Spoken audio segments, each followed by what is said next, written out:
அனைவருக்கும் வணக்கம். நான் உங்களை சாந்தி பேசுறேங்க. இன்றைய பதிவுல நாம என்ன பார்க்க போறோம் அப்படின்னு பார்த்தீங்கன்னா, இன்றைய தினம் பார்த்தீங்கன்னா சஷ்டி விரத நாள். முருகனின் சக்தி வாய்ந்த இந்த மந்திரத்தை சொல்லுங்கள்னு சொல்லியிருக்கேன் இல்லைங்களா? இந்த மந்திரம் என்ன, சஷ்டி அன்று முருகப்பெருமானை எப்படியெல்லாம் நாம வழிபாடு செய்ய வேண்டும் அப்படிங்கிறத பத்தி தான் இந்த பதிவுல நாம தெளிவாக பார்க்க போறோம்.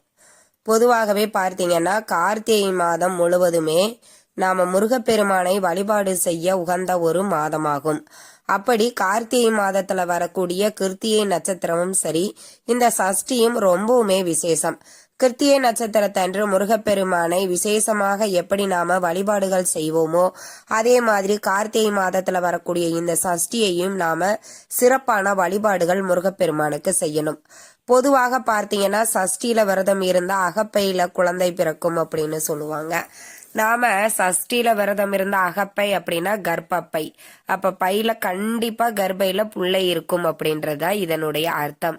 அதனால குழந்தை வரம் வேண்டி நீங்க விரதம் இருக்கிறீங்க அப்படின்னா தம்பதிகளாகவே விரதம் இருந்து இந்த சஷ்டி அன்று முருகப்பெருமானை வழிபாடு செய்வது உங்களுக்கு சிறப்பான பலன்களை கொடுக்கும்.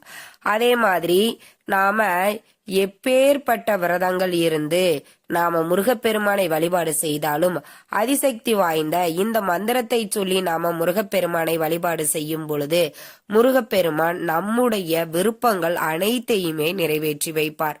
பொதுவாக நாம முருகனை வழிபாடு செஞ்சோம் அப்படின்னா நம்மளுடைய கர்ம வினைகள் குறையும் அப்படிங்கிறது ஐதீகம். வீடு மனை யோகம் வேணும் அப்படின்னாலும் முருகப்பெருமானைத்தான் நாம வழிபாடுகள் செய்யணும்.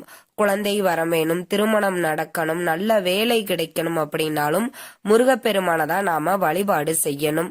விரதம் இருந்து முறைப்படி முருகப்பெருமானை வழிபாடு செய்பவர்கள் வாழ்க்கையில் சகல விதமான செல்வங்களும் வந்து சேரும் அப்படிங்கிறது தான் ஐதீகம். அதனால இந்த சஷ்டியில மாலை நேரத்துல இப்ப நான் சொல்லக்கூடிய முறையில வழிபாடுகள் செய்யுங்க. அதே மாதிரி இப்போ நான் சொன்ன இந்த அதிசக்தி வாய்ந்த மந்திரத்தை நீங்க சொல்லும் பொழுது நிச்சயம் முருகப்பெருமானே நேர்ல வந்து உங்களுடைய விருப்பத்தை நிறைவேற்றி வைக்கக்கூடிய ஒரு அதிசக்தி வாய்ந்த மந்திரத்தை தான் நாம இந்த பதிவுல பார்க்க போறோம்.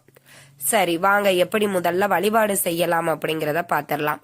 முதல்ல உங்க வீட்டுல வேல் இருக்குது இல்ல விக்கிரகம் வச்சிருக்கிறீங்க அப்படின்னா கண்டிப்பா அபிஷேகம் செய்யணும்.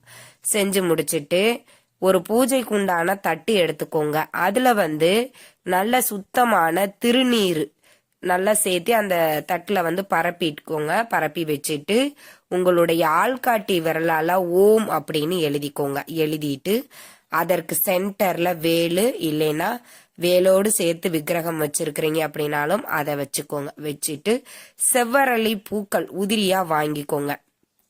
வாங்கி வச்சுட்டு இப்போ நான் சொல்லக்கூடிய இந்த மந்திரத்தை சொல்லி 108 முறை அர்ச்சனை செய்ய வேண்டும். என்ன மந்திரம் அப்படிங்கிறத நான் உங்களுக்காக ஒரு முறை சொல்றேன். கீழே நான் டிஸ்கிரிப்ஷன்லையும் கொடுக்கறேன்.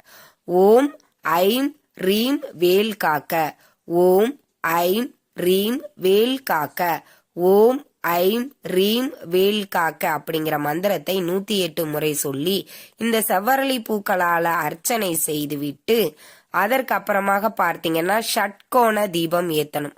நான் எப்போதுமே சொல்றேன், இந்த சஷ்டி அன்று வெற்றிலை தீபம் துவரம்பருப்பு தீபம் ஏற்றுவதை காட்டிலும் இந்த ஷட்கோண தீபம் ஏற்றுவது அப்படிங்கிறது சிறப்பான பலன்களை உங்களுக்கு கொடுக்கும். அதனால ஷட்கோண தீபம் ஏத்திக்கோங்க. நெய்வேத்தியமா பார்த்தீங்கன்னா சக்கரை பொங்கல் வச்சுக்கலாம், பாயாசம் வச்சுக்கலாம். எது உங்களுக்கு விருப்பமோ அதை வச்சுக்கோங்க. எதுவுமே செய்ய முடியாதா ஒரு டம்ளர் பால்ல தேன் கலந்து ஏலக்காய் கலந்து வச்சிருங்க. வச்சுட்டு இந்த மந்திரத்தை எல்லாம் சொல்லி நம்ம பாராயணம் பண்ணியிருக்கோம் இல்லைங்களா, அதெல்லாம் முடிச்சிட்டு கந்த சஷ்டி கவசம் பாராயணம் பண்ணுங்க. பண்ணிட்டு தீப தூப ஆராதனை எல்லாம் காட்டிட்டு மறுபடியும் முருகப்பெருமான் கிட்ட மனதார ஒரு முறை பிரார்த்தனை பண்ணிக்கோங்க. என்ன வேண்டுதலுக்காக ஏதாவது ஒரு வேண்டுதலை மட்டும் நீங்க முன் வச்சுக்கோங்க. இப்ப வேலை கிடைக்கணும், திருமணம் நடக்கணும், குழந்தை வேணும், ஏதாவது ஒன்ன மட்டும் நீங்க எடுத்துட்டு முருகா நீதான் எனக்கு நடத்தி கொடுக்கணும், உன்னை விட்டா எனக்கு வேற யாரு இருக்கா அப்படின்னு முருகப்பெருமான் கிட்ட மனமுருகி கண்ணீர் மல்க பிரார்த்தனை பண்ணிக்கோங்க. பண்ணிட்டு தீப தூப ஆராதனை எல்லாம் காட்டிட்டு உங்களுடைய பூஜையை நிறைவு செய்து கொள்ளலாம். இந்த மாதிரி இன்றைய தினம் மாலை 6 மணிக்கு மேல நீங்க இந்த வழிபாட்டை தாராளமாக செய்து கொள்ளலாம். சரி, எங்க வீட்டுல விக்கிரகமும் இல்ல, வேலும் இல்ல, நாங்க என்ன செய்யட்டும்? படம் இருந்தாலே போதுமானது.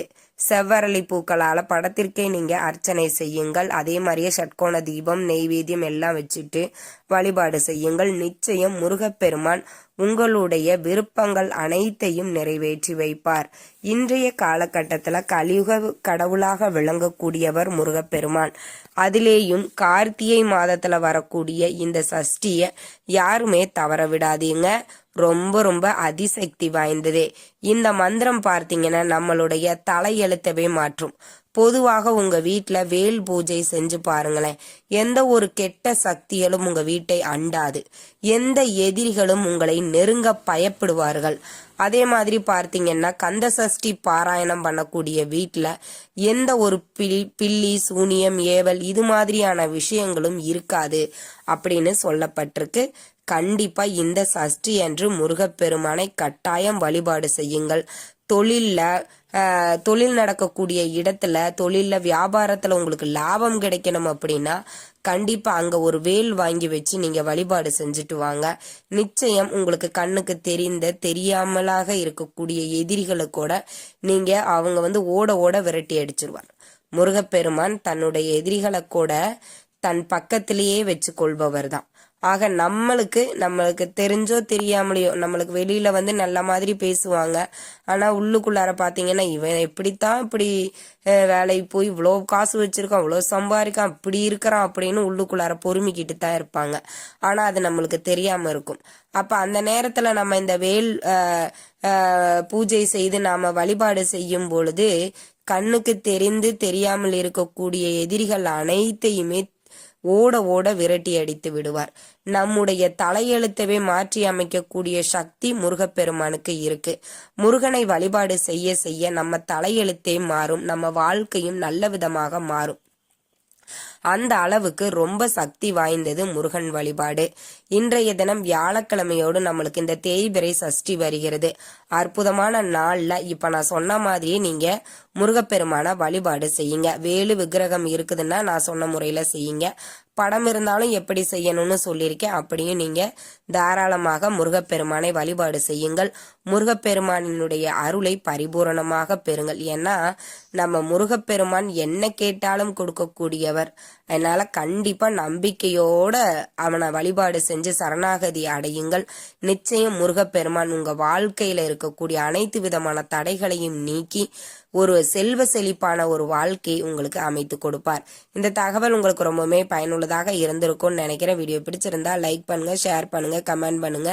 இந்த பதிவை உங்களுடைய உற்றார் உறவினர்கள் நண்பர்களுக்கும் ஷேர் பண்ணுங்க. அவங்களும் பார்த்து பயன்பெறட்டும். நன்றி, வணக்கம்.